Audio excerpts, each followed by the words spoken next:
Hello children, as you know we have discussed the formula. There are different types of formulas, how to create a formula. Now we can study the formula errors. There are different types of errors. Like the first type is the value error. This error will come when one of the entries is text. Like this value, this function, this formula is b2 c2 plus d2, addition of all these three, but one of the value is a text value, so it is giving the error value error.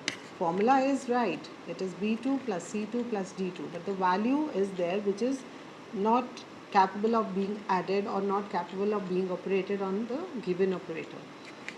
Then there is div error, any of the cell which is empty. Now this formula is C7 by D7. This is C7 divided by D7.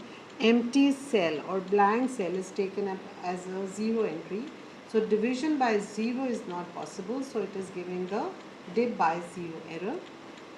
Here we have got the formula.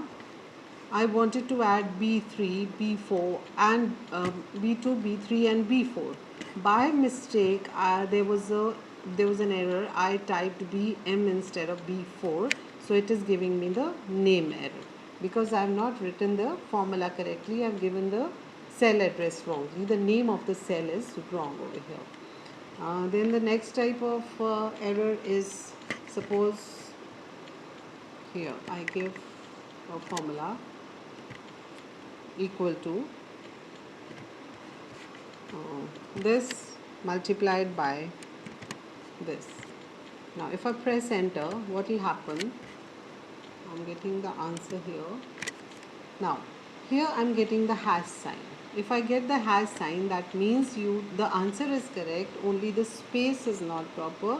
If you give the space, it is going to display the proper answer, the proper result of the formula. If you have got less space, it is going to display the hash sign over here. So these are four types of errors that you may face when you create a formula. Then we study functions. Functions are the predefined formulas that are used to perform various calculations. Now here we created the formula of our own to calculate different values. Now there are ready-made formulas within Excel. More than 300 functions are there which you can use to have different results. There are commonly used functions like sum, count, average, minimum, maximum, and there are other functions like clean, code, concatenate, dollar, find, replace, proper, trim, upper, value, anything. So there are more than 300. The whole table is given, taking up maximum of the functions on page number 19 of your book. So how do we enter the formula? How do we take up the formula? I place my cursor anywhere on the worksheet. I go to this insert function button here.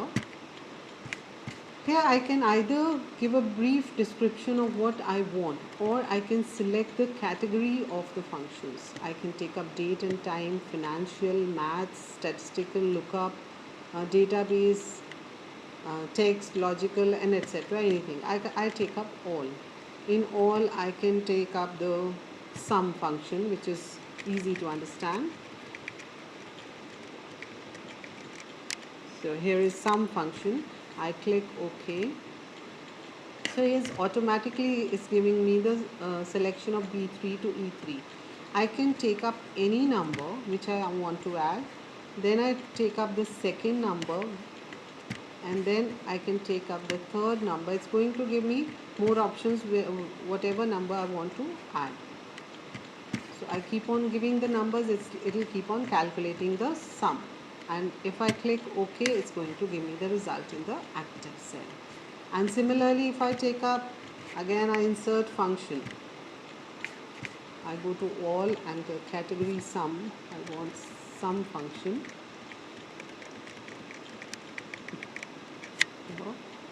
I click sum, OK. And here, instead of choosing one cell at a time, I can give the whole range. I want to calculate the sum of whole of English marks of the whole class. If I say OK, it's giving me the range B2 to B14. I click OK, it will give me the result 109. Is that right? So this is the result. And Then we can have an auto sum function here also in home tab. From drop down arrow, you can take up any commonly used functions which are there on the top, and plus if you click on more functions, you will go to the same dialog box of insert functions. So for commonly used functions, I can take up, let us take average. I want to calculate the average of English marks of the whole class. Okay.